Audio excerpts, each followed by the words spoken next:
Boa tarde a todos. Quero agradecer cada rosto que aparece aqui, e cada um tem um significado bem potente para mim. Então, muito obrigado pela presença. Mas quero cumprimentar em especial os professores Dr. Francisco Verardi de Boca, também é o orientador da pesquisa, e os doutores Vinícius Armiliato e Caio Padovan Soares de Souza. Durante os anos de pesquisa, eu tive o privilégio de ouvi-los em mais de uma oportunidade e fiquei sempre muito encantado com o que vocês ensinam. Então, é um privilégio para mim tê-los aqui e tê-los como avaliadores desta pesquisa. Muito obrigado por isso. Há alguns dias, eu fui a uma feira literária e a escritora Cassiana Pisaia, ela disse algo que me impactou, que é: toda escrita é política. E eu considero bonito que a banca e também todos os que estão aqui hoje tenham uma compreensão de que o pesquisador está inserido num mundo e que isso deve ser levado em conta quando da confecção de uma pesquisa científica. Eu acho que eu encontro na linha filosofia da psicanálise aquele conceito clássico da filosofia, que é o conceito de movimento, que é a ideia de que algo pode ser, e quando está a caminho de ser, ele está em movimento. Eu digo isso porque considero que a psicanálise e a filosofia da psicanálise ocupam um papel comum, que é o papel da inquietação. Os temas das nossas pesquisas, e para quem tem uma primeira experiência com a filosofia da psicanálise, eu vou dizer, então, que esses professores que eu acabo de mencionar estão também habituados a assuntos como a volta ao inorgânico, a degeneração, e nós não encontramos praticamente nenhuma recomendação explícita dos nossos autores de como encontrar um sentido para a vida ou de como encontrar a felicidade. Então, ainda a título introdutório, é de se considerar que uma pesquisa em filosofia da psicanálise, ela, além de uma pesquisa de solidão, porque é você e o texto, é o pesquisador e o texto, ela também é uma experimentação de um texto que se converte em razão, claro, mas se converte também em emoção e em sentimento. Posso garantir a vocês que essa pesquisa, ela me diminuiu, e num excelente sentido de me diminuir, porque ela acabou por engrandecer muito mais os autores e o objeto de pesquisa. Falar algo cientificamente ainda é falar algo. Então, para a gente entrar no sobrevoo, e vai ser um voo curto e rápido, eu diria alto, mas curto e muito rápido. A ideia foi revisar 3 conceitos psicanalíticos e, a partir deles, apresentar o resultado de uma psicanálise. Para isso, foi necessário adotar uma forma muito objetiva de revisão, porque eram muitos conceitos. Não somente muitos conceitos, mas muitas descrições sobre cada conceito. Nós também optamos em realizar paráfrases em linguagem corrente, sempre mantendo em foco uma lealdade ao espírito da literatura freudiana, que é de generosidade pedagógica e de também uma permissão para criar. Freud não costuma pedir licença para expor o que pensa. E, além disso, é claro, a lealdade à própria filosofia, que merece todo respeito, e ao programa de pesquisa como um todo. Os 3 conceitos revisados são ilusão, mal-estar e narcisismo das pequenas diferenças. Esses três conceitos permeiam várias obras do Freud, mas alguns têm títulos específicos. No caso da ilusão, é importante lembrar que o Freud faz uma separação muito clara do que ele chama de sentimento oceânico, que é uma experiência transcendental, da religião tal qual ela é como um recurso de interpretação do mundo. O Freud até mesmo afirma que lamenta não experimentar essa religião oceânica que conhecidos dele experimentam, e isso fica muito marcado nas cartas que ele troca com esses conhecidos. Essa divisão ela é necessária, e eu coloquei aqui uma expressão popular, e eu peço licença para vocês para usar, que é para não jogar o bebê com a água do banho, quando o assunto é religião. Então, eu posso garantir do que essa pesquisa não trata. Do que não se trata essa pesquisa? Não se trata do transcendental, não se trata daquele íntimo indivisível. Mas se trata, por outro lado, da ilusão da religião. E essa ilusão da religião é uma busca por um pai substitutivo. A criança, então, conhece um pai que pode protegê-la dos perigos conhecidos que estão em volta dela. Na medida em que ela cresce, ela carece de um pai mais poderoso. Então, a busca por um pai substitutivo, por um pai que não está mais ali. E então, a eleição desse Deus como um pai substitutivo. Nesse sentido, é que Freud afirma que a religião tem um quê de infantilismo. Infantilismo no sentido de que é a criança que procura pelo pai. Mas antes de entrar na religião como um dispositivo de cultura, o nosso autor ele apresenta considerações sobre a cultura no geral. E essa apresentação que eu faço aqui é um resumo ridiculamente curto dessa apresentação freudiana, de que, basicamente, a cultura tem a serventia de nos proteger das forças da natureza. E basta a gente pensar nos sistemas de previsão meteorológica, por exemplo. Porque aquele conhecimento da meteorologia é um conhecimento da cultura. Então, nós podemos prever onde haverá inundações, por exemplo. Por outro lado, Freud afirma categoricamente que não é possível dialogar com as forças da natureza. De algum modo, todos nós sabemos disso por experiência de vida. Então, a gente não conversa com a tempestade, não conversa com o terremoto, não conversa com o vulcão, não há diálogo com essas forças. E, então, há um questionamento que aparece, que se não é possível dialogar com as forças da natureza, que elas são intransigentes, seria possível dialogar com aquilo que é da natureza do ser humano? Muito rapidamente, chegamos à resposta de que provavelmente não. Quando Freud escreve o livro O Futuro de uma Ilusão, ele parece ter um lapso de esperança em uma completa liberdade individual, tanto dele mesmo, quanto uma liberdade estendida aos outros. E para isso ele prevê que a religião ela iria desaparecer simplesmente porque aquele infantilismo da busca por um pai substitutivo se desfaria, porque essa busca não seria necessária para sempre. Mas essa projeção do Freud se mostrou tão ilusória quanto é ilusória a própria religião. Isso porque não somente a religião se mantém em sua natureza de promessas, mas também expande os seus domínios para a política.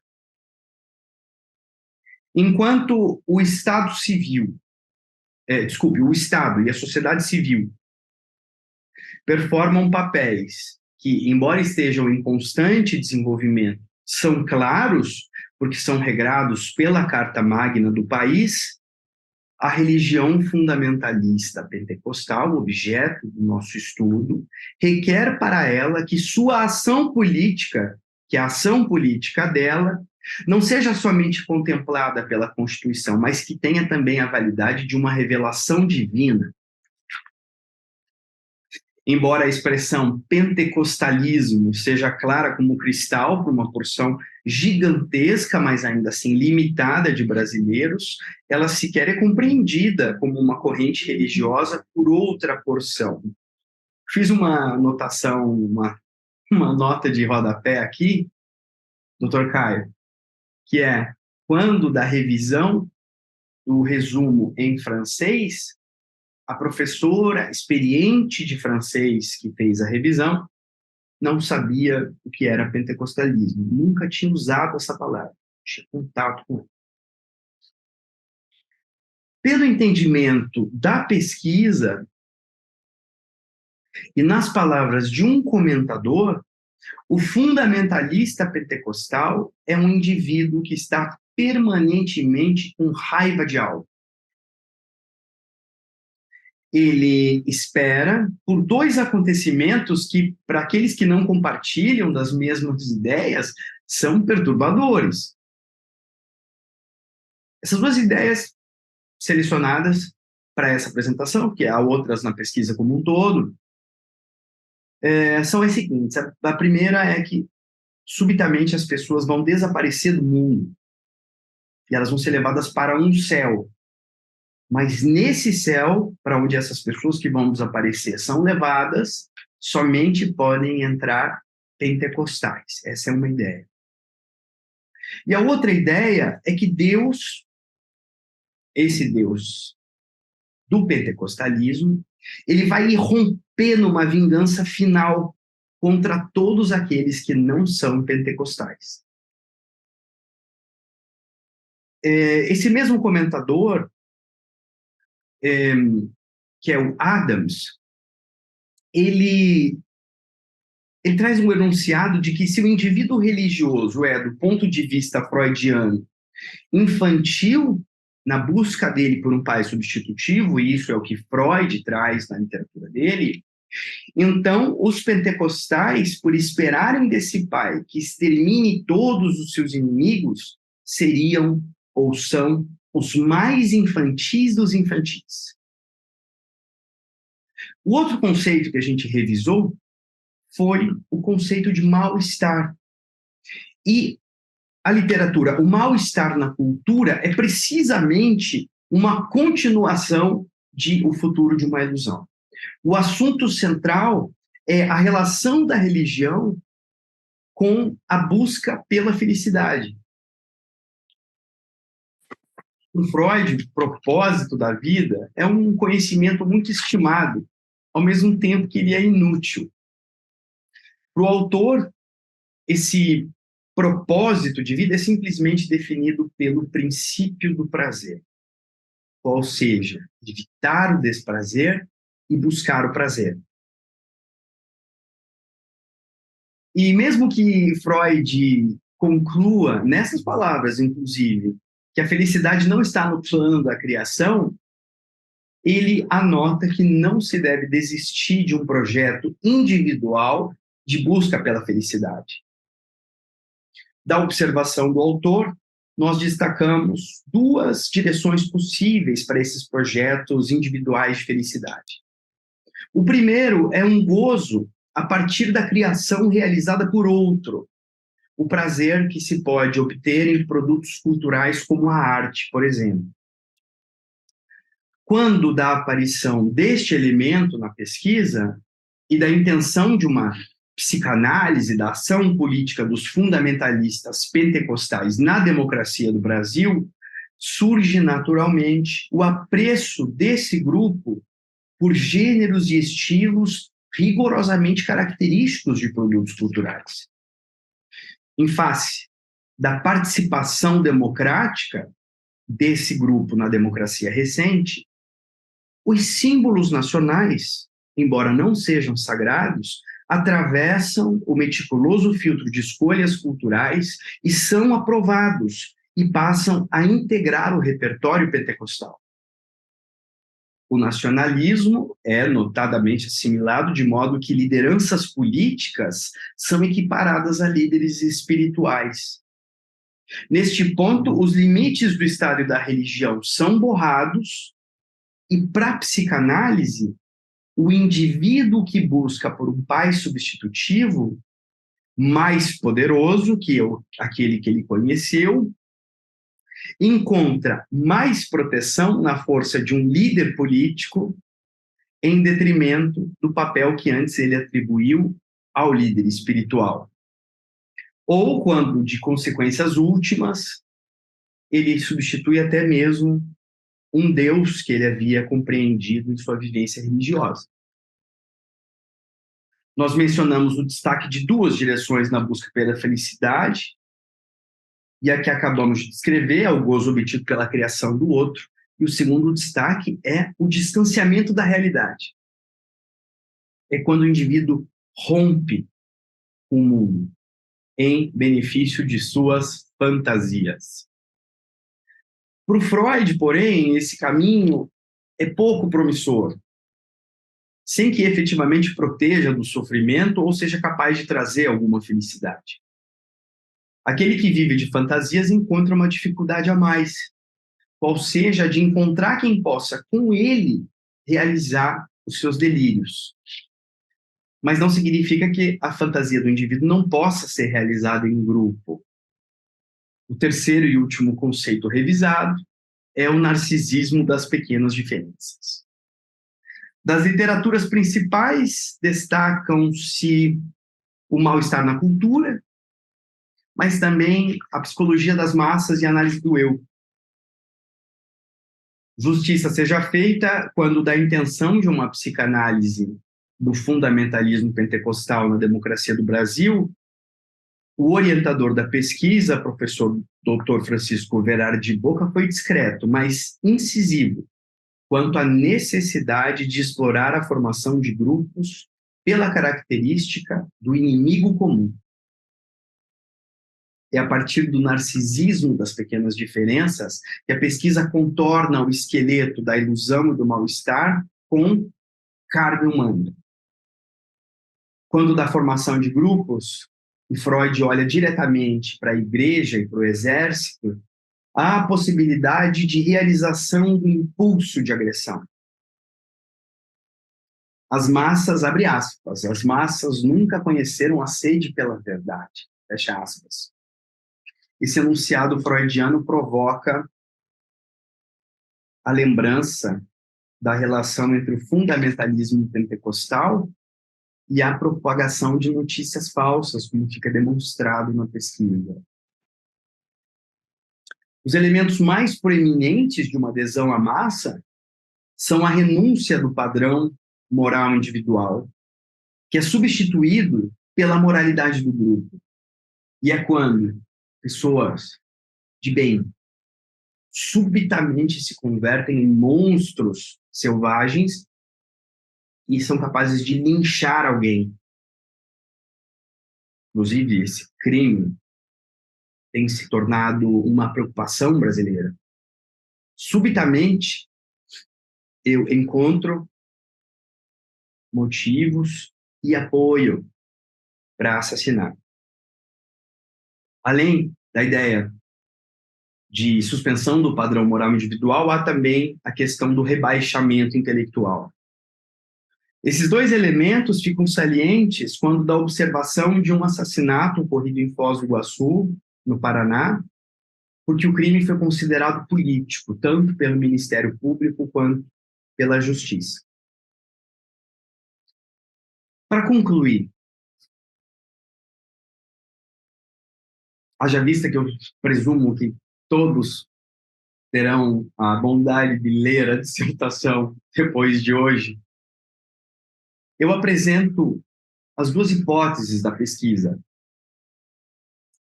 A primeira é que o fundamentalismo pentecostal se converteu parcialmente em partido político. Respostas que têm de vir dessa psicanálise.